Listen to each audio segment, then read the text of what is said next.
Break के बाद एक बार फिर से स्वागत है आप सभी का। तो देखिए, विधानसभा चुनाव 2023 की तैयारी चल रही है और ऐसे में अगर हम बात करें सूची को तो मध्य प्रदेश में बीजेपी की चौथी सूची और छत्तीसगढ़ में दूसरी सूची और चौथी लिस्ट में बीजेपी के 57 नाम जारी किए गए हैं। बीजेपी के 57 प्रत्याशियों के नाम जारी किए गए हैं। अटेर से अरविंद सिंह भदौरिया जिनका नाम शामिल है, ग्वालियर ग्रामीण से भरत सिंह कुशवाहा का नाम शामिल है इस चौथी सूची में। तो देखिए, चौथी लिस्ट बेहद महत्वपूर्ण और एक वक्त से इंतजार भी हो रहा था कि सूची में किस किस का नाम हो सकता है। शिवराज सिंह चौहान बुधनी से उम्मीदवार बनाए गए हैं और ग्वालियर से प्रद्युम्न सिंह तोमर। और अब छत्तीसगढ़ की भी बात करें तो छत्तीसगढ़ में दूसरी सूची जारी की गई है। विधानसभा चुनाव 2023 को लेकर पूरी तैयारी दिख रही थी और उसको लेकर छत्तीसगढ़ बीजेपी की दूसरी सूची जारी की गई है, जहां अगर हम बात करें सूचियों में 64 प्रत्याशियों का नाम है इस सूची में। तो देखिए, इन प्रत्याशियों के नामों की बात करें, भरतपुर सोनहत से रेणुका सिंह है, मनेन्द्रगढ़ से श्याम बिहारी जायसवाल हैं, बैकुंठपुर से भैयालाल राजवाड़े हैं, सीतापुर से रामकुमार टोप्पो हैं,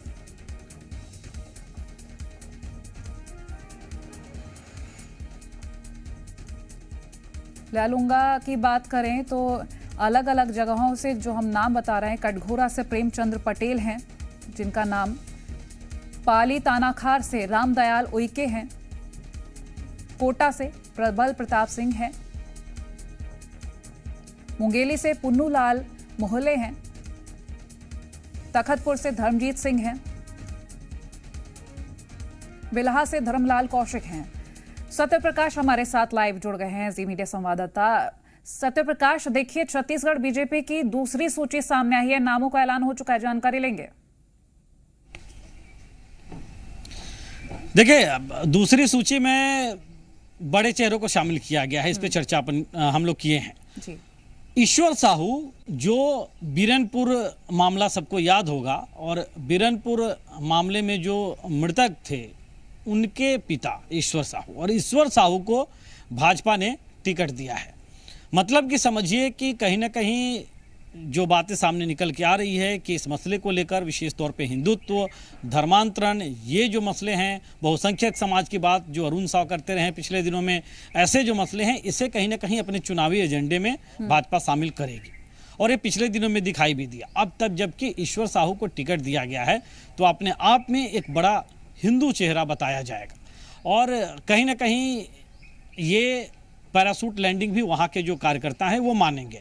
लेकिन भाजपा संगठन हमेशा कहती है कि कहीं पे भी अगर विरोध है, किसी प्रत्याशी का अंतर विरोध है, तो उसे सुलझा लिया जाता है। अब देखना होगा यहाँ क्या होता है। इसके अलावा अगर हम बात करें तो भाजपा ने सभी सिटिंग विधायकों के, मतलब कुछ एक दो को छोड़ दें जो इस लिस्ट में नाम नहीं है, जैसे बेलतरा का नाम नहीं है इसमें मान लीजिए, बाकी जहाँ से भाजपा के विधायक हैं उन सबको लगभग टिकट दे दिया है।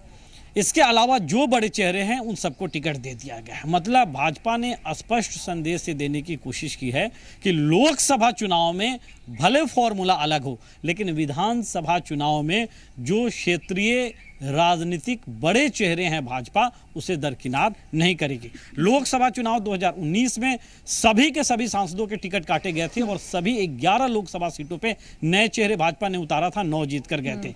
इस बार की भी चर्चा लगभग वही है, लेकिन विधानसभा में देखिए दूसरे समीकरण भाजपा ने बैठाए हैं।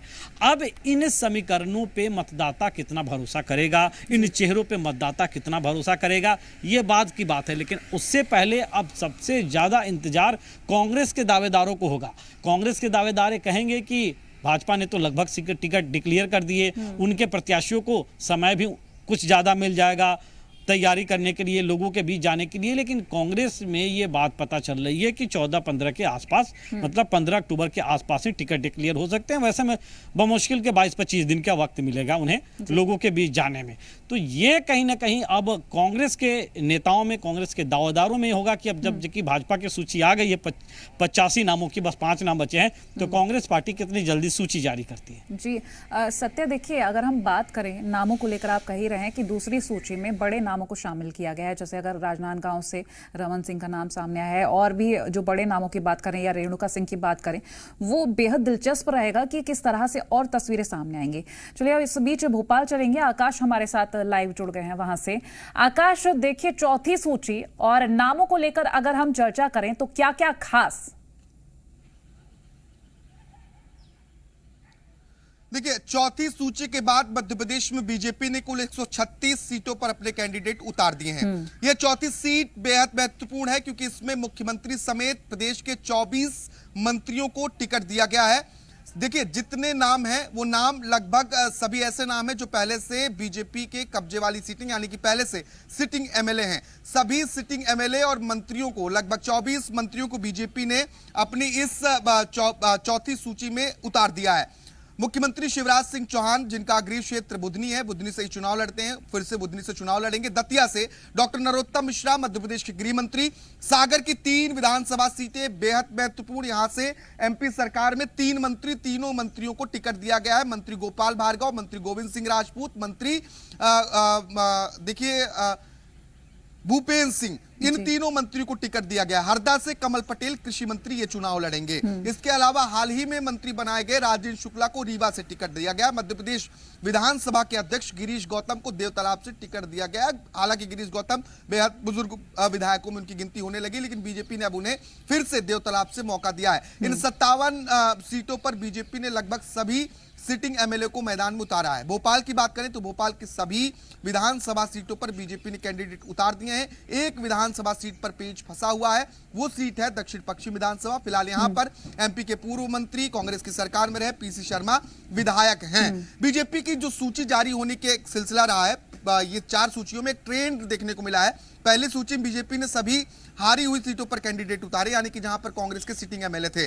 जब दूसरी सूची आई तो दूसरी सूची ने सबको चौंकाया। इस सूची में बीजेपी ने 3 केंद्रीय मंत्री, 7 सांसदों को मैदान में उतारे। तीसरी सूची में महज एक नाम था जो छिंदवाड़ा की एक प्रत्याशी को वहां पर उतारा था। अब चौथी सूची में सभी लगभग मंत्री हैं, 24 मंत्री हैं, उन मंत्रियों को मैदान में उतार दिया है। और ग्वालियर चंबल अंचल की बात करें तो यहां से देखिए प्रद्युम्न सिंह तोमर को टिकट मिला है। इसके अलावा अगर हम विंध्य क्षेत्र में जाएं तो राजेंद्र शुक्ला को टिकट मिला है और इसके अलावा गिरीश गौतम को टिकट मिला है और कई नाम हैं।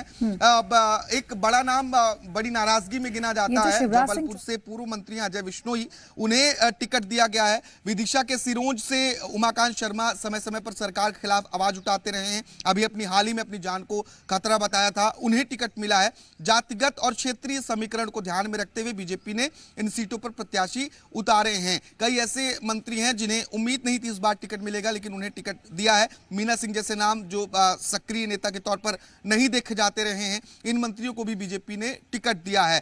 वित्त मंत्री जगदीश देवड़ा को टिकट मिला है। कुल 24 ऐसे मंत्री हैं और लगभग सभी सिटिंग एमएलए हैं जिन्हें चौथी सूची में बीजेपी ने जगह दी है। अब कांग्रेस के लिए मध्य प्रदेश में चुनौती बढ़ेगी क्योंकि बीजेपी ने चारों तरफ से कांग्रेस की घेराबंदी की है। ऐसे में कांग्रेस की अब तक एक सूची जारी नहीं हुई है, जबकि कांग्रेस ढिंढोरा शुरू से पीटती रही है कि जो हमारी 4 से 5 बार हारने वाली सीटें रही वहां पर 6 महीने पहले हम टिकट घोषित कर देंगे। कई बड़े नेताओं के बयान है। हालांकि अब यह माना जा रहा है पितृपक्ष के बाद यानी कि नवरात्रि की शुरुआत में कांग्रेस पहली सूची जारी करना चाहती है, लेकिन चुनाव की तारीखों का ऐलान हो चुका है। अब समय बेहद कम है प्रत्याशियों के पास अपना प्रचार प्रसार करने के लिए। हालांकि जो सूची बीजेपी की अभी है, इन सीटों पर विधायक पहले से ही काम कर रहे हैं, ठीक ठाक कंडीशन में काम करने के हालात में है। ऐसे में बीजेपी को कितना फायदा होता है? क्या इन चेहरों पर जनता दोबारा विश्वास करती है? बिल्कुल जाहिर सी बात है। चलिए मैं लौटूंगी, हम करतार के पास चलेंगे, ग्वालियर से हमारे साथ लाइव जुड़े हैं। करतार, देखिए चौथी सूची का ऐलान हुआ और बड़े बड़े नाम शामिल हुए हैं इसमें, और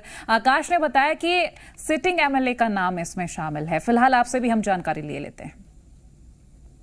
जिस तरीके से चौथी सूची जारी किया है, इसमें 2 दर्जन जो मंत्री हैं उनके नाम है, सिटिंग एमएलए के नाम है। जैसे पहली सूची थी उसमें जहां से कांग्रेस जीती थी, बीजेपी कभी जीती नहीं, उनके नाम थे। इस तरीके से सूचियां उन्होंने विभाजित करके अपने हिसाब से सूचियां जारी की। अगर ग्वालियर की बात की जाए, ग्वालियर में पहली सूची जो दूसरी सूची जारी हुई थी उसमें इमरती देवी का डबरा से चुनाव में उतारा, मोहन सिंह राठौर को भितरवार से चुनाव में उतारा। आज जो सूची जारी हुई है उसमें ग्वालियर से 2 नाम और है। भारत सिंह कुशवाहा है जो ग्वालियर ग्रामीण से हैं, मध्य प्रदेश सरकार के मंत्री रहे हैं। प्रद्युम्न सिंह तोमर है, वो भी मध्य प्रदेश सरकार के मंत्री हैं। दोनों ही को नाम इस सूची में जारी किए गए हैं।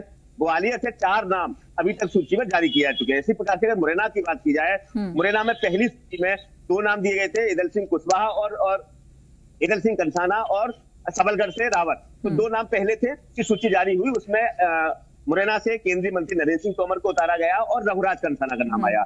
इस तरीके से अगर बात की जाए, ग्वालियर में 6 विधानसभा, मुरैना में 6 विधानसभा लगती है, 4 नाम जारी हो चुके हैं, 2 विधानसभा भी बकाया। इसी प्रकार से ग्वालियर में भी 6 विधानसभा है, 4 के नाम आ चुके हैं, 2 विधानसभा है उनके नाम होल्ड पर रखे गए हैं। विंडर्स की बात की जाए तो अटेर में अरविंद सिंह भदौरिया हैं, जो मध्य प्रदेश सरकार के मंत्री है, उनको चुनावी मैदान में उतारा है। यशोधरा राजे सिंधिया इतना बड़ा नाम है, उनको किसी भी सूची में नाम नहीं दिया है। हालांकि ये अटकलों का दौर चल रहा था, यशोधरा राजे लगातार नाराज चल रही है।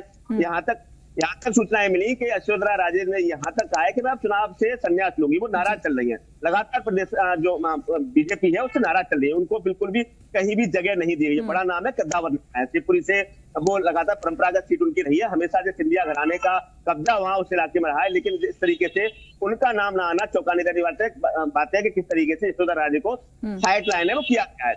अब कहीं ना कहीं पूरे अंचल की निगाहें अब इन सीटों पे है, लोगों की निगाहें है कि कितनी सीटों पर कब्जा भाजपा कर पाती है, और कांग्रेस भी निगाहें बनाए बैठी है कि किन किन सीटों पे भाजपा प्रत्याशी अपने उतार रही है। बिल्कुल, ये जो समीकरण दिख रहा है, जिस तरह से सूची जारी की गई, बड़ी ही सोच समझ के जारी की गई है। मैं लौटूंगी आपके पास, प्रमोद आपके पास आना चाहूंगी। देखिए, सूची को लेकर हम बात करें, पहली से लेकर चौथी सूची तक एक सोची समझी रणनीति समझ में आ रही है कि जीत सुनिश्चित करने की पूरी कोशिश की गई है। आपसे भी जानकारी लेंगे।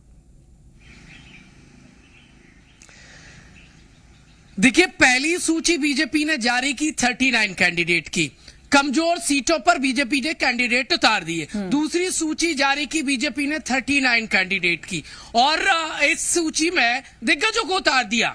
वो जो मध्य प्रदेश से बाहर काम कर रहे थे, जो मोदी कैबिनेट के अधिक चेहरे हैं, उनको उतार दिया। कई सांसद हैं, और तीसरी लिस्ट थी वो सिंगल कैंडिडेट की थी, और चौथी जो आई है उसने चौंका दिया, क्योंकि इसमें तमाम वो सीटों पर कैंडिडेट उतारे गए हैं जो बीजेपी के देखिए जीतने वाली सीटें हैं। और मुख्यमंत्री शिवराज सिंह चौहान को सेफ सीट दे दी गई है, जबकि बीजेपी के कई कद्दावर नेता हैं, चाहे नरेंद्र सिंह तोमर हो दिमनी से, उन्हें कमजोर सीट पर उतार दिया गया है। कैलाश विजयवर्गीय की बड़ी मुश्किलात बढ़ा दी है, इंदौर 1 से उतार दिया है। फग्गन सिंह कुलस्ते को, जो लोकसभा चुनाव में जिस विधानसभा सीट को वो हारे थे, निवास से उन्हें उतारा गया है। प्रहलाद पटेल का हालांकि थोड़े मजबूत बताया जा रहा है नरसिंहपुर से, लेकिन राकेश सिंह की और ज्यादा मुश्किलात बढ़ी हुई है, उन्हें देखिए जबलपुर की एक विधानसभा सीट से उतारा गया। गणेश सिंह की उससे ज्यादा मुश्किलात बढ़ी हुई है। तो कुल मिलाकर दिग्गजों को कमजोर सीट पर उतारा गया, और अब जो सूची चौथी जारी हुई है उसने चौंका दिया।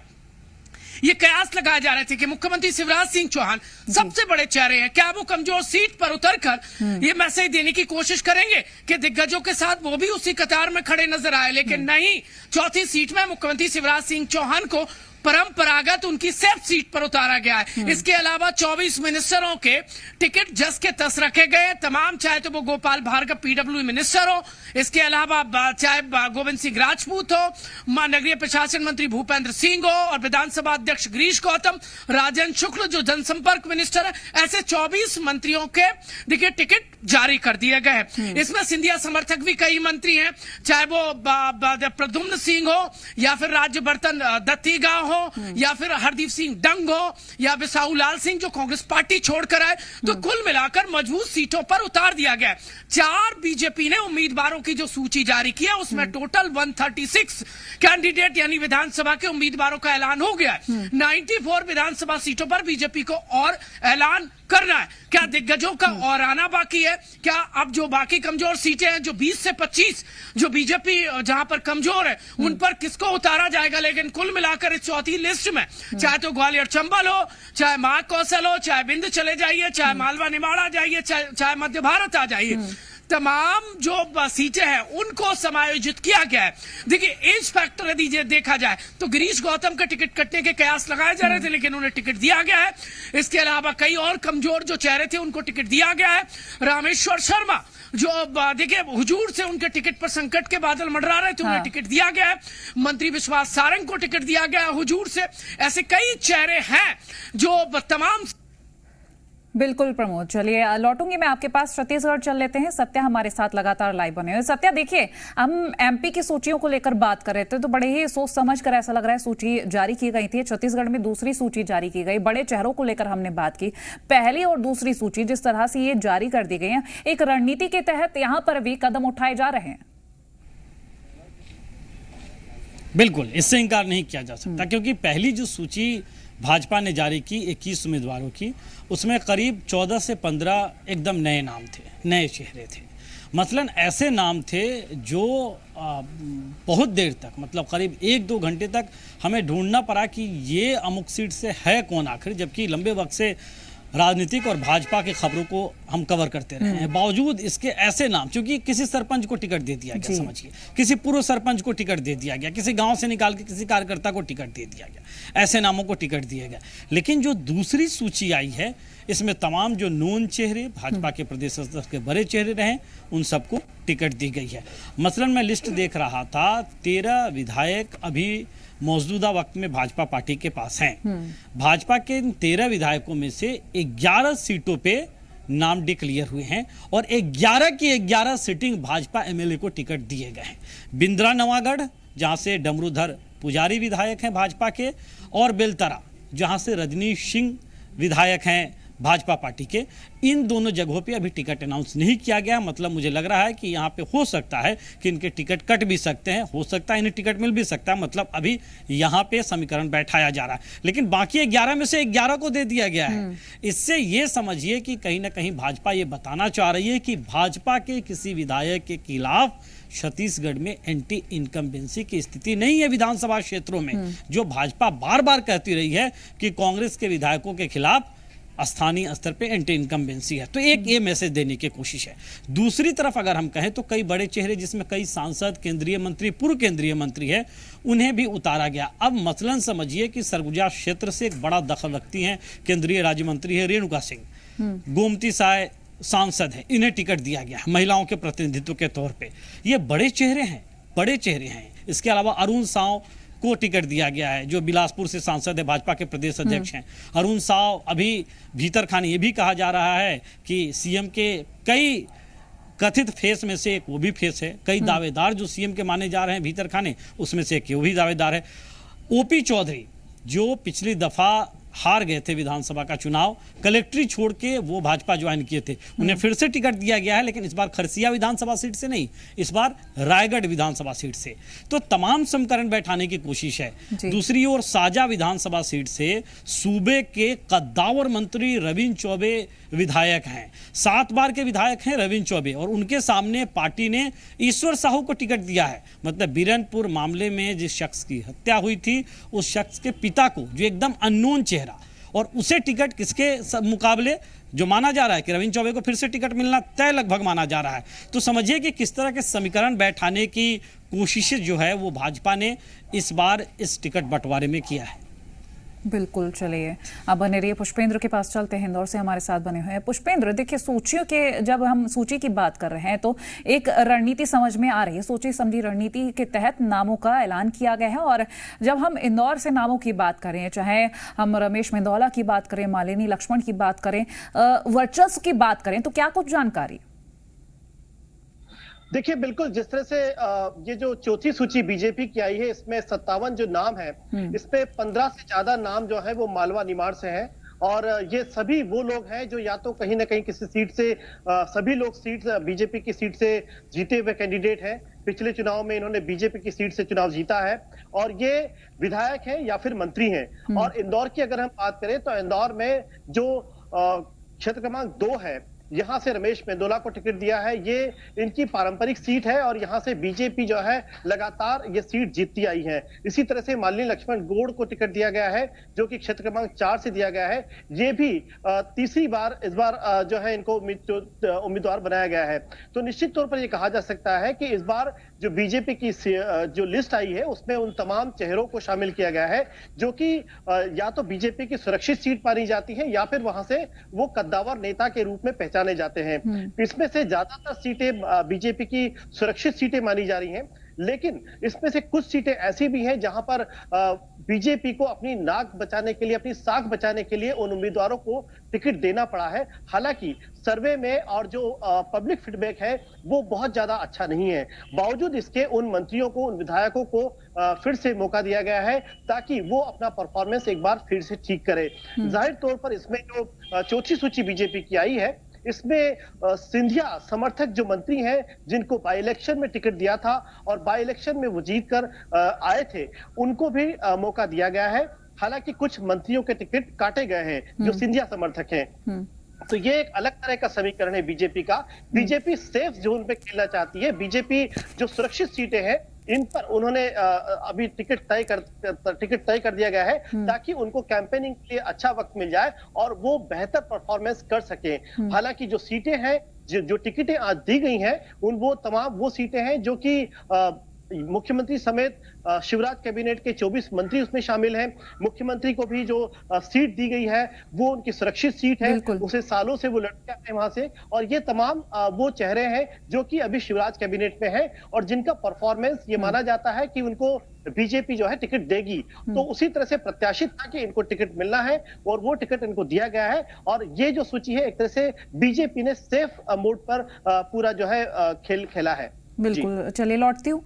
आकाश, आपके पास आऊंगी। देखिए, तमाम जो जानकारी मिल पा रही है उससे साफ जाहिर हो रहा है कि बीजेपी बड़ी सेफ तरीके से आगे बढ़ रही है, क्योंकि ग्वालियर से करतार ने भी बताया कि जो नाम घोषित किए गए हैं सुरक्षित तौर पर घोषित किए गए हैं। और अगर हम सीएम शिवराज सिंह चौहान को लेकर के भी बात कर लें तो बुधनी से ही उनका नाम सामने आया है। जो कयास लगाए जा रहे थे कि कुछ अलग देखने को मिल सकता है, लेकिन सुरक्षित सीट से उनको भी उतारा गया है। ऐसे में एक रणनीति समीकरण के साथ देखी जा रही है। देखिए प्रमोद, जिस बात का जिक्र कर रहे थे मैं उसे आगे बढ़ाता हूं कि ये संभावना थी कि मुख्यमंत्री ऐसे सीट से उतरेंगे जहां से मैसेज जाए कि जो हारी हुई सीटें हैं वहां से चुनाव लड़के मैसेज देने की कोशिश करेंगे। और आज लेकिन ऐसा हुआ नहीं। आज का जो टिकट बंटवारा है उसमें 24 मंत्री करीब हैं। अब इससे एक बड़ा सवाल ये खड़ा हो रहा है कि जिन मंत्रियों के नाम इस सूची में नहीं है, क्या वो मंत्री डेंजर जोन में है? उसमें कई बड़े नाम है। संस्कृति मंत्री उषा ठाकुर, इंदर सिंह परमार, यशोधरा राजे सिंधिया, हालांकि वो अपने स्वास्थ्य का हवाला देकर पहले ही मंच से और मीडिया को बता चुकी वो इस बार चुनाव नहीं लड़ेंगी। इन 3 मंत्रियों के नाम नहीं है। इसके अलावा अगर हम आए तो गौरी शंकर बिसेन हाल ही में मंत्री बने, इनका भी नाम नहीं है। देखिए ओपीएस भदौरिया, सुरेश धाकड़, राम खिलावन पटेल, ये नाम इस सूची में नहीं है। तो क्या अन्य मंत्री जिनका अब तक इस सूची में नाम नहीं है वो बीजेपी के डेंजर जोन में है अब तक? क्योंकि बीजेपी अभी तक सेफ जोन में खेल रही थी। अभी जो सीटें 57 सीटें हैं उन सीटों पर सभी प्रत्याशी ऐसे हैं जो पहले से सिटिंग एमएलए हैं। तो ये अब आगे देखना होगा कि जिन मंत्रियों के नाम नहीं है क्या उनका टिकट कहीं कटना तो नहीं है, ये बड़ा सवाल है। इस बारे में प्रमोद से जानकारी चाहूंगा। प्रमोद, क्या लगता है आपको कि जिस तरीके से सभी मंत्रियों को इसमें शामिल किया गया लेकिन कई मंत्रियों के नाम नहीं है, डेंजर जोन में तो नहीं है? देखिए, बहुत सारी खबरें उड़ी, चाहे तो वो पंचायत ग्रामीण विकास विभाग के मंत्री हो महेंद्र सिंह सिसोदिया को लेकर हो, चाहे वो ब्रजेंद्र यादव को लेकर हो, चाहे सुरेश राठखेड़ा को लेकर हो, चाहे या फिर राम खिलावन पटेल को लेकर हो, या फिर गौरी शंकर बिसेन को लेकर हो। इनमें अलग अलग फैक्टर है, आप समझिए। देखिए, उषा ठाकुर को अलग अलग 3-4 बार वो चुनाव लड़ी, अलग अलग सीट से लड़ाया गया। तो इस बार कैलाश विजयवर्गीय इंदौर 1 से लड़ रहे, तो उन्हें कैलाश विजयवर्गीय के बेटे जो 3 से विधायक हैं आकाश विजयवर्गीय, उनकी जगह उषा ठाकुर को 3 से टिकट दिया जा सकता है। वो पहले भी जीत चुकी है यहां से। दूसरी, महेंद्र सिंह सिसोदिया का टिकट डेंजर जोन में है। देखिए, ब्रजेंद्र यादव जो पीएचई राज्य मंत्री है उनका टिकट कटने की स्थिति में है, और सुरेश राठखेड़ा का है कमजोर स्थिति। इसके अलावा एक और दूसरे मिनिस्टर हैं, वो देखिए उनका टिकट कट सकता है। राम खिलावन पटेल के टिकट के बहुत सारे कयास है देखने वाली। बिसेन अपनी बेटी को मांग रहे हैं, वो एक फैक्टर हो सकता है। देखने वाली बात क्या होगी, मौसम बीजेपी मौसमी को टिकट देती है मौसम को या नहीं देती है, लेकिन एक मैसेज देने की कोशिश है। आप ये समझिए, देखिए पहली लिस्ट में कमजोर पर चेहरे उतार दिए, दूसरी में चौंका दिया बीजेपी ने, दिग्गजों को उतार दिया। और जब दिग्गजों के बाद मामला लगा तो बीजेपी को याद आया कि सरकार बचा के रखना है, इसीलिए शिवराज सिंह चौहान के जो जितने भी प्रशंसक हैं वो बीजेपी से कनेक्ट रहे, गोपाल भार्गव हो, नरोत्तम मिश्रा हो, सरकार के अन्य जो बड़े मिनिस्टर हैं, तो देखिए बिल्कुल प्रमोद, देखिए साफ जाहिर हो रहा है इन सूचियों से कि अलग अलग तरीके से जो रणनीति तय की गई थी उसी के हिसाब से आगे बढ़ा जा रहा है।